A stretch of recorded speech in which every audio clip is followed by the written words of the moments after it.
Living on the edge of farmland had always meant peace and quiet for me.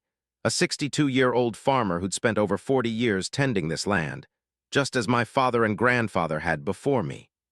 3 generations of sweat and grit were woven into every acre of this soil, a legacy that began in 1924, long before any fancy housing developments dared to sprout in this county. The farm was our lifeblood, a family business that thrived in simplicity, until Paradise Hills Estates broke ground 2 years ago right next door. The developer, a slick man in a tailored suit, promised they'd honor the area's agricultural heritage, even plastering our farm in their glossy brochures as a quaint backdrop to their luxury homes. At first, it wasn't so bad. New homeowners stopped by our farm stand, cooing about the authentic country charm they loved having nearby. My wife and I would nod politely, though we quietly wondered how long their affection would last. 8 months, that's how long it took for the tide to turn. Janet Winters, a mid-40s former real estate executive from the city, swept in as the new HOA president on a community modernization platform. To her, modernization meant erasing anything that didn't fit her polished vision, and apparently my tractors didn't make the cut. Within weeks, letters started arriving, first polite, then sharp, claiming our equipment was an eyesore, our early harvests too loud, and the dust from our fields a health hazard. It was clear Janet saw no place for a working farm in her perfect Paradise Hills, despite our near-century of existence before their first foundation was poured. I laughed off the first official complaint, delivered by her jittery assistant in a manila envelope, detailing how our machinery clashed with their aesthetic standards. This was farm country, after all. What did they expect? But my son cautioned me. These people had money, lawyers, and no grasp of our way of life. I decided to attend the next HOA meeting, hoping reasonable folks could find common ground. I couldn't have been more wrong. Walking into that clubhouse felt like stepping into a lion's den. 20 pairs of eyes glared at me like I'd tracked mud across their pristine floors. Janet, impeccably dressed, stood at the front, her PowerPoint slides zeroing in on my equipment yard. "This unsightly collection of industrial machinery," she declared, "is what our residents endure while sipping their morning coffee." Nods and a dramatic shudder from one woman followed. I raised my hand, explaining calmly that farming demands equipment and it has to live somewhere. We'd done this for decades before their homes existed. Janet's smile was cold. "Things change," she said. "Our residents invested millions expecting certain standards." I offered compromises, a decorative fence, adjusted schedules, even repainting machinery, anything to be neighborly. For a few weeks it seemed to work. We built that fence at no small cost and hushed our early operations. I thought we'd found peace. Then I learned Janet's husband, Richard, had joined the county zoning commission, and their first move was to review accessibility standards for farms near developments. A certified letter soon arrived. Our main access road, used for generations to move equipment, was now a non-commercial route, banning large vehicles effective immediately. This wasn't about aesthetics anymore. It was a calculated strike to cripple us. Calls to the county got me nowhere, just vague talk of updated regulations. A week later, Janet called for a neighborly discussion at the community center. I should have known it was a trap. Facing her, the HOA board, their attorney, and a county official, it felt less like mediation and more like a showdown. They handed me a document with absurd restrictions, machinery only between 10 a.m. and 4 p.m., hours that would gut our harvest season. This was just the start of a battle I never wanted but couldn't avoid. The so-called mediation at the community center was a farce, a carefully staged ambush that left me reeling but resolute. Janet sat there with her tight smile, sliding over a document titled Operational Standards for Agricultural Activities, as if it were some generous gift. Inside were rules designed to strangle our farm, machinery restricted to midday hours, a schedule that ignored the realities of farming, where dawn and dusk are sacred for beating the heat and catching the weather just right. These hours minimize disruption, Janet explained, especially for residents working from home who need quiet for Zoom calls. I couldn't hold back. "Farming isn't a 9-to-5 job," I shot back. "We work with seasons, not conference calls." The county rep, a kid who'd probably never touched a plow, nodded with fake sympathy before piling on. "We've also had security concerns. Your workers aren't Paradise Hills residents." That nearly broke me. "Those workers, Pedro, Miguel, and others. We're family in all but name, their own kin tied to this land as long as mine. The HOA attorney chimed in, muttering about insurance liability with non-residential vehicles on their precious roads, maintained by dues we didn't pay. I caught Janet swapping glances with the county rep whenever a big point landed, too cozy for coincidence. Later, my neighbor Tom, a county records clerk, confirmed they'd met privately 3 times before this circus. The document's final blow. A community impact assessment before any seasonal work, giving the HOA veto power over our operations. This is unreasonable, I said, voice steady despite my boiling blood. We've been good stewards here for nearly a century. Janet's reply was ice. Times change. Paradise Hills is the future. Maybe traditional farming doesn't fit anymore. I left knowing this wasn't about noise or dust. It was a scheme to make farming so hard I'd have to sell. Her real estate past clicked into place. My fields would look mighty fine as phase 2 of her development. Back home, another certified letter waited. The county had finalized the access road reclassification. Equipment was banned, forcing us onto non-existent alternate routes or public highways, a logistical nightmare. They thought they'd boxed me in, but they didn't know how stubborn a farmer in his 60s can get when his life's work is on the line. The real gut punch came Monday morning, early June, with harvest looming. My foreman, Pedro, banged on my door at dawn, panic in his eyes. They've blocked the road, boss, completely blocked it. I raced out in my truck and saw it. Concrete barriers, the kind for highways, dropped overnight, sealing off our generational route. A sign blared, no agricultural vehicles, County Ordinance 47.3. This wasn't just inconvenient, it was a death knell. We had days to prep the eastern fields, and every delay would slash our yield by thousands. I called my attorney, Frank, who'd navigated water rights battles with us years back. They've done their homework, he sighed, reviewing the papers. A special zoning session last night, minimal notice, bare quorum, legal but shady. Court could take months. I don't have months, I told him. I've got days. As we spoke, Janet's silver Mercedes cruised by, slowing just enough for me to catch her smug grin through the tinted glass. My crew gathered at the house, faces tight with worry, folks who'd stuck by us for decades, like Pedro, whose dad worked with mine in the 60s. What now? Miguel, our mechanic, asked. My son floated, cutting a new path through our western fields, but that meant torching 50 acres of crops, a financial gutting we couldn't take. For the first time in 40 years, I felt the ground slipping under me, their timing too perfect, exploiting harvest season when we couldn't afford a fight. But they'd underestimated what I'd do to protect this land. That night, sleep dodged me like a skittish calf, the faces of my crew, Pedro, Miguel, and the rest, haunting my thoughts, their livelihoods tethered to this farm as much as mine was. 3 generations of family history weighed heavy, a legacy I couldn't let crumble under Janet's manicured grip. By morning, I was still churning with anger and no closer to answers, sipping coffee with a scowl until my brother Earl, retired from farming but still sharp as a tack, stirred his mug and tossed out a question that flipped the script. If you can't use your access road, what roads can you legally use? It hit me like a thunderclap. If they'd forced us off our traditional route, we'd take the public roads. Highway 16, the main artery running past Paradise Hills, was ours to use as taxpayers. I called Frank instantly. Agricultural vehicles are allowed on county highways, right?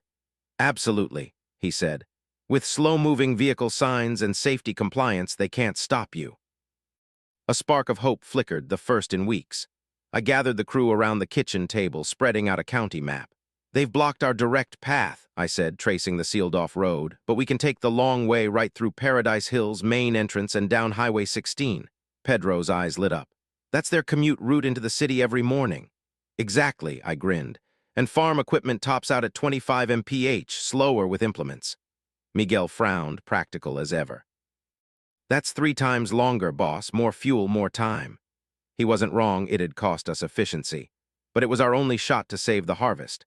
Plus, if it ruffled some Paradise Hills feathers, well, they'd brought it on themselves.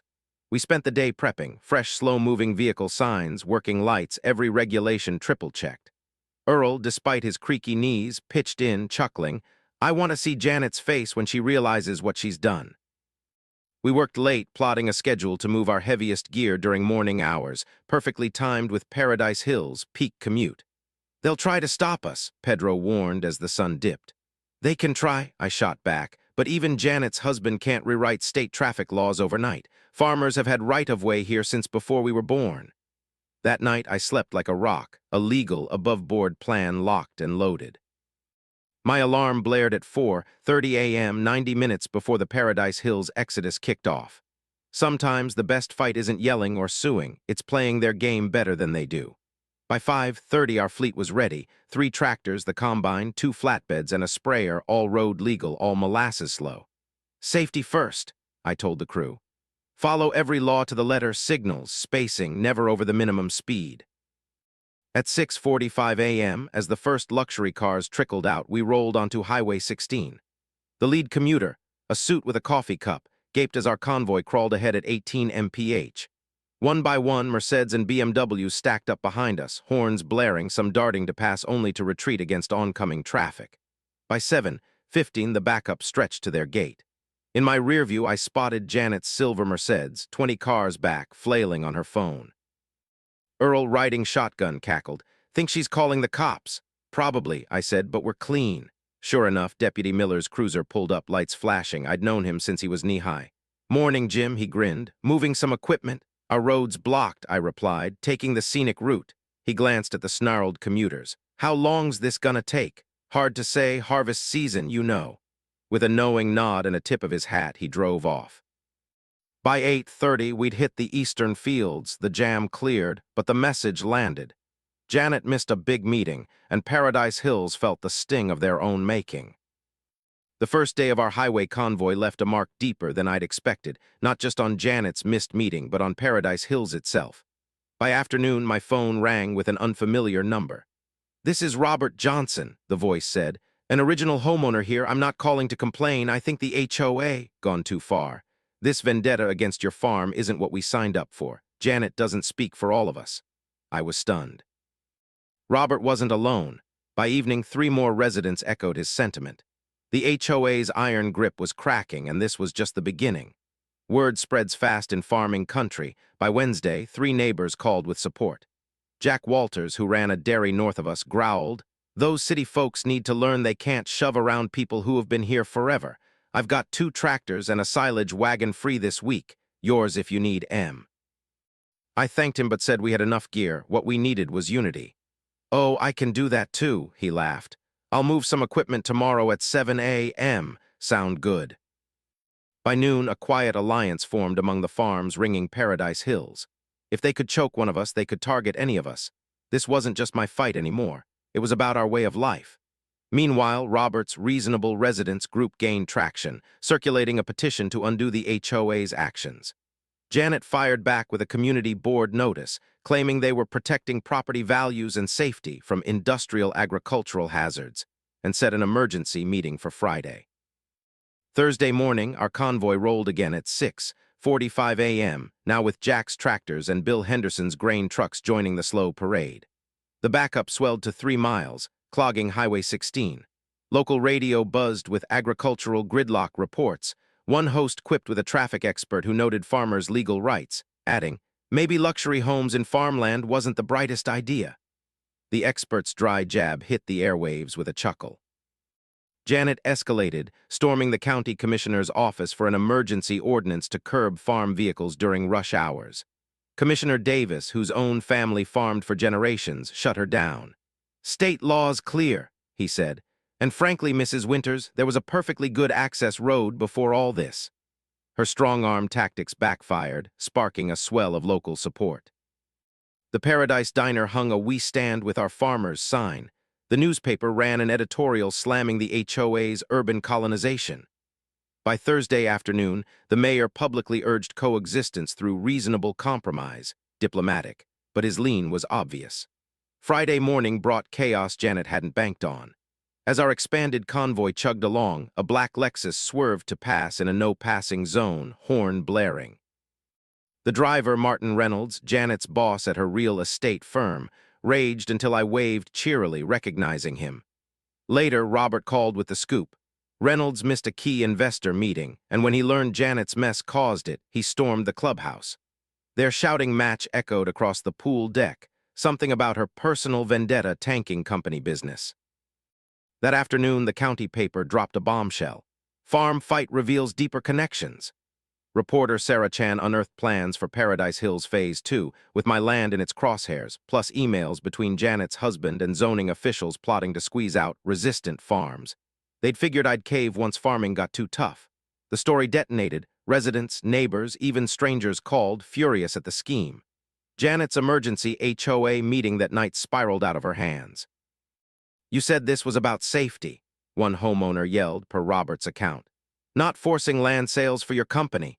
Retirees questioned her leadership. A 77-year-old stood, trembling, and said, "I bought here for country peace, not to ruin family farms. My dad was a farmer. We should be ashamed."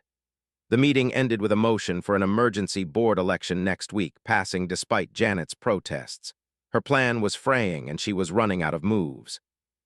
Janet's grip on Paradise Hills was slipping fast, her carefully woven scheme unraveling thread by thread under the weight of that newspaper exposé. The community was buzzing.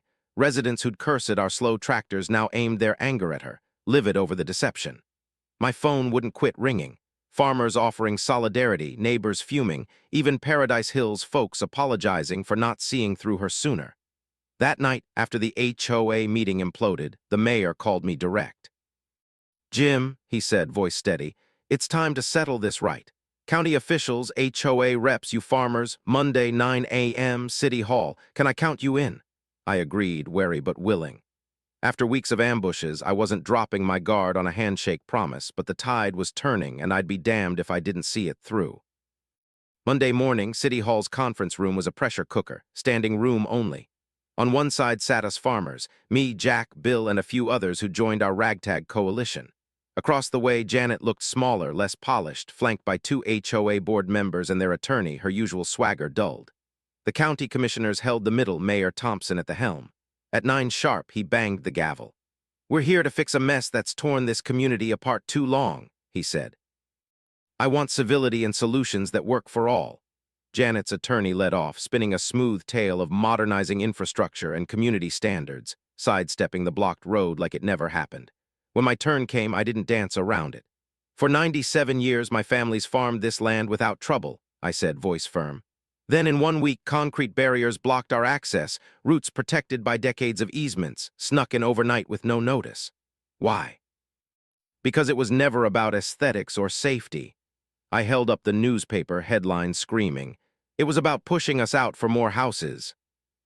The room went still. Janet's husband, notably absent, had quit the zoning commission the night before, replaced by William Foster, a 78-year-old retired judge with no patience for nonsense. "I've reviewed the access road reclassification," Foster said, peering over his glasses. "It broke multiple ordinances, public notice, stakeholder input, all ignored. I'm revering it, effective immediately, pending proper review." Janet opened her mouth, but the mayor cut her off. "Mrs. Winters, evidence shows you've leveraged your role for private gain at others' expense. That's unethical and maybe illegal." Whispers rippled. One HOA board member scooted his chair away from her like she was contagious. Then Harold Jenkins, Paradise Hills' original developer, stood 83, frail but commanding. "I built this place to blend with the farms," he said, voice raspy. "We sold it as rural charm. What's happened here betrays that vision." Heads nodded. Even some HOA folks looked chastened. By the end, the fix was clear. Barriers down ASAP, a joint farmer HOA committee to set fair road rules and compromises. As we wrapped, the mayor fixed Janet with a stare. "Mrs. Winters, this committee needs HOA leadership. Given all this, are you the right fit?" She didn't answer, just grabbed her papers and bolted. By Tuesday afternoon, the barriers were gone, our access road open again. The crew whooped as we rolled equipment back the old way, efficient, no extra fuel, no highway crawl. Janet quit the HOA board within days. Robert Johnson stepped in as interim president, proving a neighbor who gets it. We've started quarterly farmer HOA talks to nip issues early. The fight was over, but it left scars and a lesson. Standing firm doesn't always mean shouting. Sometimes it's showing folks the mess they've made, one slow tractor at a time. With the barriers gone and our access road flowing free, the farm hummed back to life like it hadn't in weeks. Tractors rolling smooth, no detours, no wasted fuel. The crew's relief was palpable. Pedro slapped the hood of our oldest rig and grinned. "Feels like we won a war, boss." In a way, we had, not with fists or lawsuits, but with stubborn grit and a convoy that made Paradise Hills choke on its own arrogance. Janet's resignation from the HOA board came quietly, a footnote to her unraveling reign. Robert Johnson, now interim president, reached out the day he took over. "Jim," he said, "I'm not here to fight. Let's make this work for both sides." His tone was genuine, and our first quarterly Farmer HOA meeting proved it. Calm talk about noise buffers and shared road schedules, not ultimatums. It wasn't perfect, but it was progress, a fragile truce born from the chaos. The real surprise hit a month later when Paradise Hills unveiled their annual community festival, the Heritage Harvest Celebration. They'd branded it around us, tour of local farms, including mine, with kids from the development gawking at the same tractors their parents once sneered at as unsightly. I watched a boy, maybe 8, climb onto our combine, eyes wide, while his mom snapped photos, not shuddering but smiling.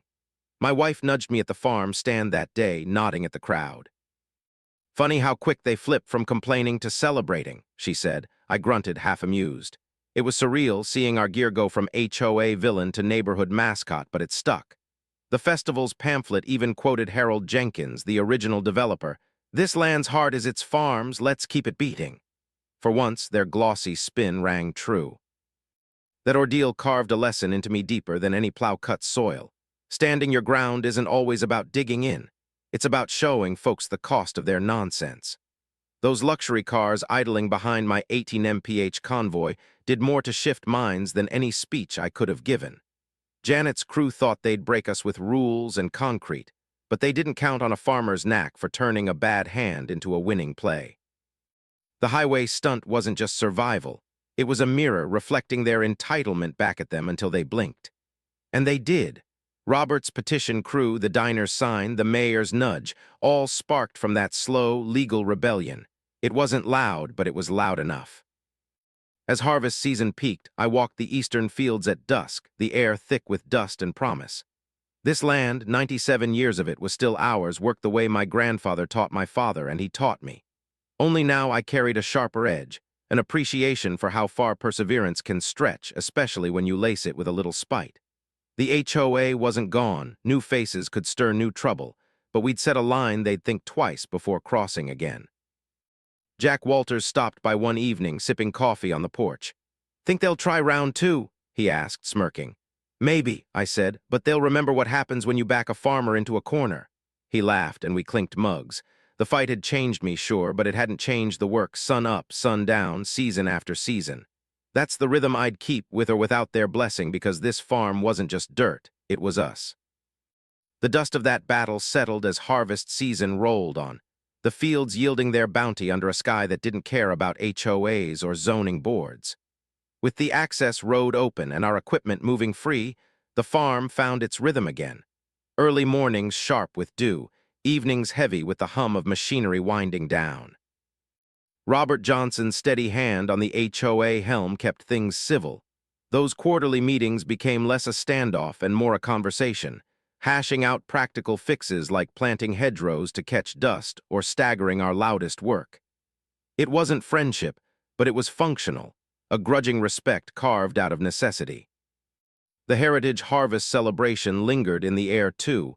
Kids still talked about the tractor rides, and a few parents even asked if we'd sell direct from the stand next year. I nodded, keeping my thoughts to myself.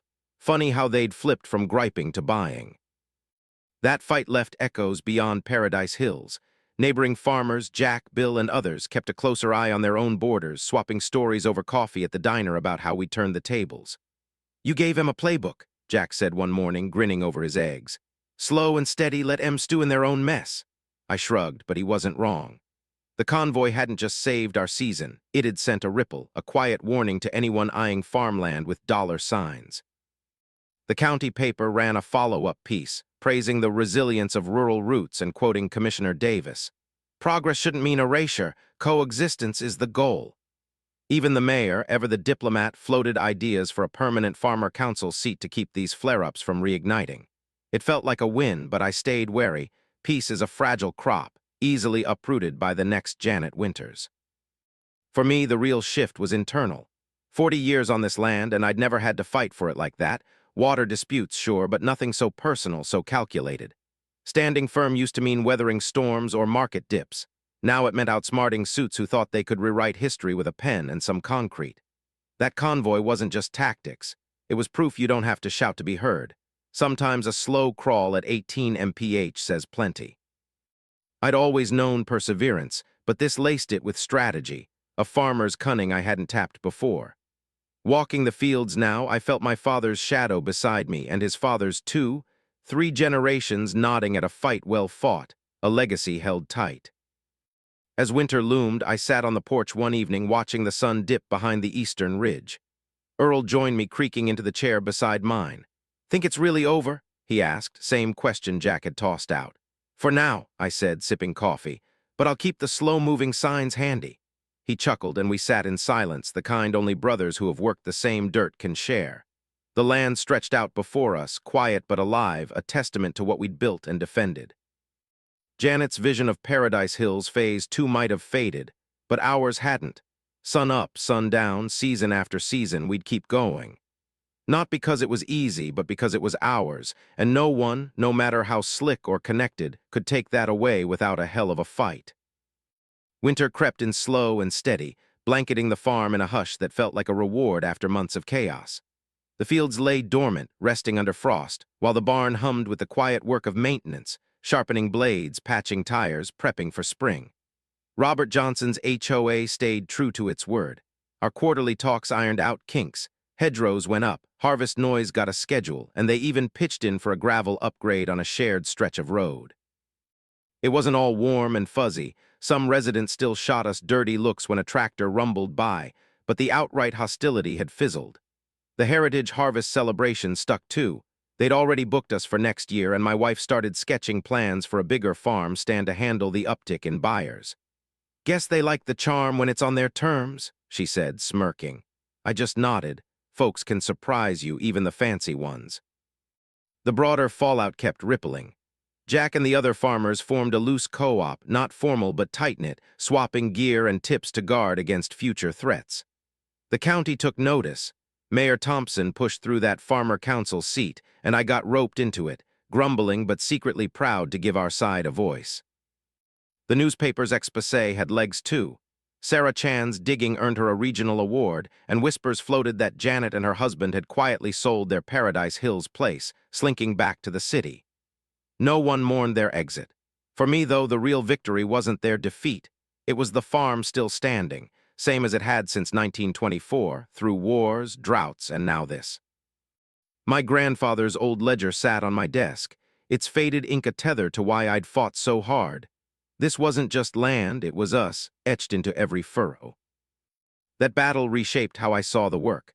I'd always known stubbornness, 40 years of it, but this taught me something sharper. Resilience can wear a sly grin. That convoy crawling at 18 mph wasn't loud defiance. It was calculated, a farmer's way of saying, "You push, I push back smarter." It turned their game against them, and it worked. Residents split, support swelled, and Janet's house of cards toppled. I'd never call it fun, but there was a grim satisfaction in watching them squirm, stuck behind my tractors, tasting the mess they'd made. Now when I walk the fields, I feel a new layer, pride not just in the harvest, but in the fight that kept it ours. My son noticed it too one night over dinner. "You're different, Dad," he said. "Tougher, maybe?" I shrugged. "Just learned a new trick or two." Come spring, I'll be out there again, same as always, sun up, sun down, coaxing life from the dirt. The HOA might grumble, new faces might test us, but I've got my slow-moving signs polished and ready, a quiet promise I'm not going anywhere. Earl summed it up best one crisp morning, leaning on the porch rail. "They thought they'd roll over you," he said, "but you rolled slower and won." I laughed, a rare sound these days, and handed him a coffee. The farm stretched out before us, a century of roots holding firm, and I knew I'd keep it that way, season after season, with a little luck and a lot of grit. Paradise Hills could build their future, but mine was here in this soil, and no one was taking it without a hell of a scrap. That's the farmer's way, and I'd learned it runs deeper than I ever thought.